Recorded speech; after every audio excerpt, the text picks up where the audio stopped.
Artificial intelligence is a big part of our society. You see the new technology in our phones, hospitals, our vehicles, in so many industries.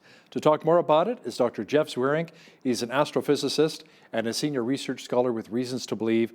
It's an organization which combines science together with faith, and he joins me via Skype from Los Angeles. Jeff, welcome back to BCN. It's good to be here. Looking forward to our conversation today. Now, give me a brief description about the ladder of causation. Now, this helps identify the key steps for an artificial narrow intelligence to move into an artificial general intelligence. Tell me more about that. Yeah, so when I'm thinking artificial intelligence, growing up when I did, this is the HALs, the R2D2s, the things that are sentient, aware of who you are, aware of who they are, and kind of interact in the world. And we've got a lot of AI out there right now, which is this kind of narrow intelligence, which can play a game of chess or figure out what you're saying and ask you or order pizza online for you. And so, but the difference between those are very dramatic because what all of the AI that we have now basically maps this set of inputs to this set of outputs. And so it's a very basically correlative way of looking at things. It's like, I see this, therefore that means this. And so there's this kind of seeing aspect to it. But if you want to get to what humans do, or that artificial general intelligence, you got to move up to the next higher rung, which is not just seeing the correlations, but actually intervening to make something happen. So, say I want to build a pool in my backyard. I can have it look and say, all right, these are the kinds of pools you could put in there. That would be a correlation type thing. But an intervention would be, say, what happens if I remove a wall from the house? Or what if I take the tree out? And then to move to the next letter of causation, the third rung, it's asking, what if I move from Los Angeles to Canada? How would that impact my building a pool? Because the things that happen in Los Angeles are very different from Canada when it comes to building a pool. So that's kind of imagining what could be beyond what is already known. You know, Jeff, I used to have a pool in Southern Ontario, man. The amount of work I had to put in that thing, cleaning it every day. Don't do it. Don't do it. That's all I'm saying. Now, AI such as Siri, Alexa, and even Tesla cars are almost eerie in how they respond and interact with us. What rung do these fall on, and how much does AI actually anticipate versus respond to our requests?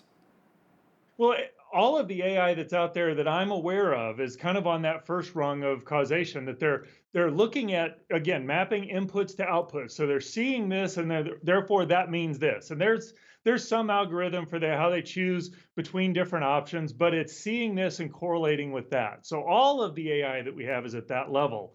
But what you notice is that it's remarkable how it looks like they're doing something more. It looks like they're anticipating, but in reality, what they're doing is saying, okay, given this input, very complicated algorithm and process of mapping it to an output, but nonetheless, it's just this correlation. Input goes to that output. You know, I want to talk to you a bit about some concerns I know people have with when it comes to autonomous vehicles. What happens if somebody was to hack into the computer, the system, and actually kidnap somebody, change their whole course, or maybe cause the brakes to fail? I mean, there's so many things can happen if technology fails or if somebody hacks into the system. No, that's actually a very good point. I mean, when it comes to AI, it is one of these really powerful tools. It can do great goods. It can spot diseases and bad or spots on X-rays far better than people can. It's got that sort of capacity. But the more powerful the tool, the greater good you can do with it, but also the greater damage you can do with it. And so that really calls us as humans to make sure that as we're developing this, we don't just look at the technological side. We also have to look at the ethical and moral side. How do we deal with this powerful tool so that the damage is not caused, but we're actually using it for good? Now, what are some of the myths or misconceptions associated with artificial intelligence? I think one of the things that plays out often in that is that we see artificial intelligence, and you mentioned Alexa and Siri, and how it's like they're anticipating and they're learning, and we hear those words and we think very humanly about those. That when I'm talking with you, I hear you saying something, and I think, oh, maybe he's going there. I'm actually thinking, okay, where do I fit into this conversation? What's he trying to do? I'm thinking about it a particular way. Whereas Alexa, Siri, all of the AIs that are out there right now, again, they're just saying, all right, these inputs mean these outputs. They're not trying to consider, what are you doing? Where are you going with this? How can I help? It's really just trying to do what it's programmed to do in that sense. And in that sense, while it is learning, it's not like it's saying, we've been talking this way. Maybe it would be better if we talk this way. That would help us get there better. All it's doing is saying, well, I tried this and this was said, no, it didn't work well. So this worked better. So I'm going to go that way. So it learns in that sense, but it doesn't have that higher level cognition or thinking and saying, hey, what's going on? How do I help accomplish this goal better? Because all it is designed is to do is what it's the program, the goal that it's been programmed to deal with. Now, we've heard that artificial intelligence can learn, but can it think outside of what it's been programmed in to do? Like, can it look ahead and imagine, or maybe backwards to reflect on what might have been? Jeff, what are your thoughts? Yeah, that's a little bit of a subtle question because often, I'll give a little bit more concrete example. I can talk about learning where a ball goes. And so I could say, I know that if it's going with this speed at this angle, I know it's going to land there. And then I could say, I don't know what happens if it's a different speed and a different angle. But as I grow, I recognize, wait a second, there's a formula I can just plug this into. And so now that I know the formula, I can deal with a whole wide range of situations. But even though I'm being able to quote unquote learn what's going on in this situation, it's still the same thing. So that's what the AI is doing. It's taking what is in this general programming and saying, okay, I can work in that realm, which is very different again than what humans do. Because when I go and play chess, I'm looking to win, but I could go halfway through the game. I could say, you know what? This game has been fun trying to win, but now I'm going to see how long can I play the game. There's nothing that an AI will do at this point where I'll go in there and say, you know what, this goal isn't very good. I'm just going to go a different way. Nothing about AI does that at this point. If you want to play a long game, maybe try Monopoly or even Risk. That's also pretty long too. Now, with the third rung requiring the ability to imagine something that does not already exist, is there still a possibility that artificial intelligence technology can really advance to that point?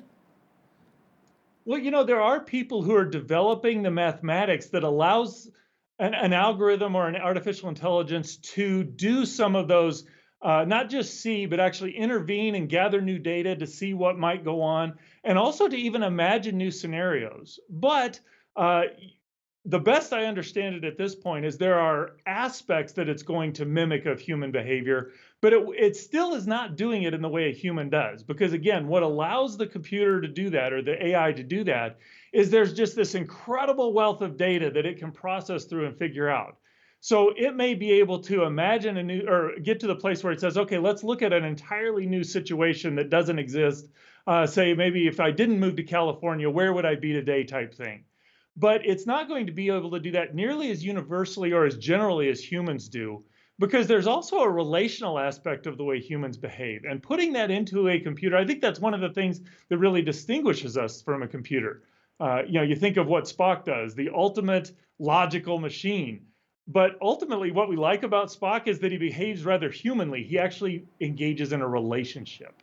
Now, even with the vast advances in AI, how does its limitations reveal the uniqueness of humanity?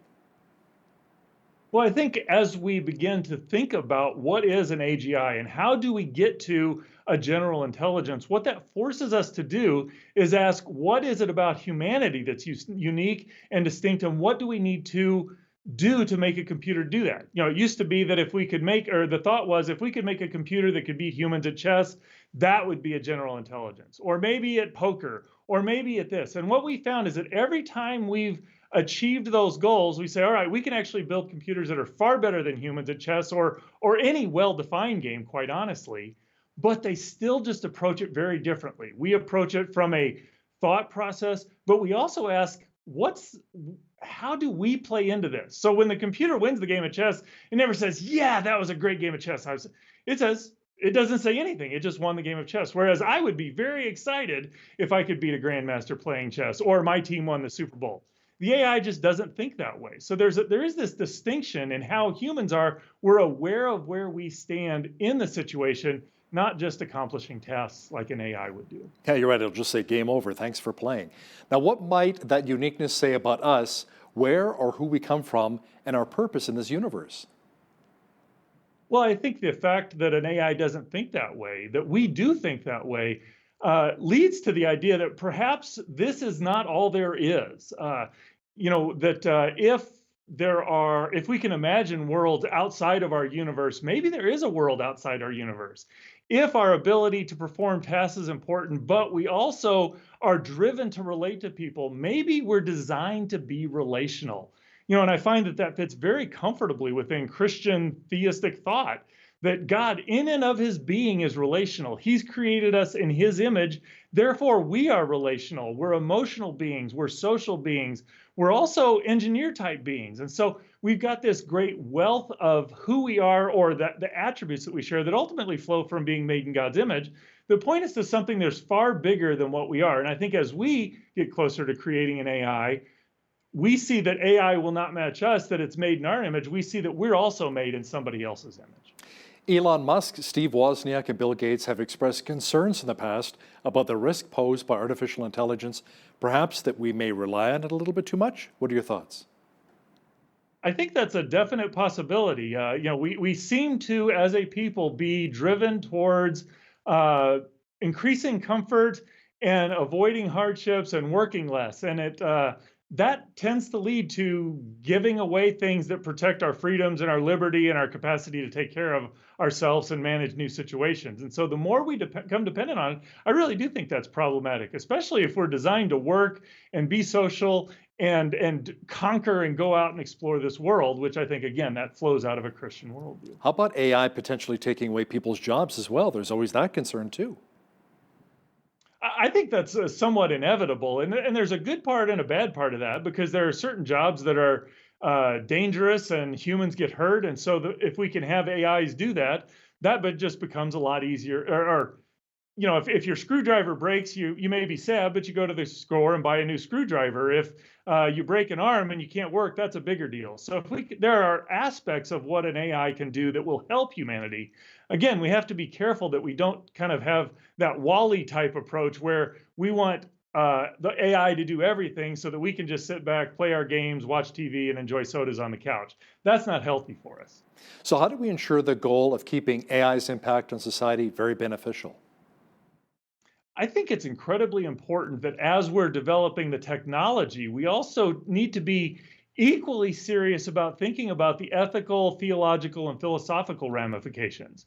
And I know there are people who've thought about that, and there are people involved in that conversation, but we seem to be kind of driven by what can we do at this point. And I just want to make sure that we're very intentional about making sure we're thinking about, is this a good idea? Do we really want to do this? What does it say about our place? And might we be doing something that ultimately is detrimental to humanity in the way we're developing AI? I think if we can do that, we can use the power that AI will bring by avoiding the consequences that would come by using it improperly. Dr. Jeff Zweerink, Senior Research Scholar with Reasons to Believe, thanks for joining me today from Los Angeles. Enjoyed our conversation. Thanks for having me. On behalf of all of us here at BCN, I'm Hal Roberts. God bless, and thanks so much for watching.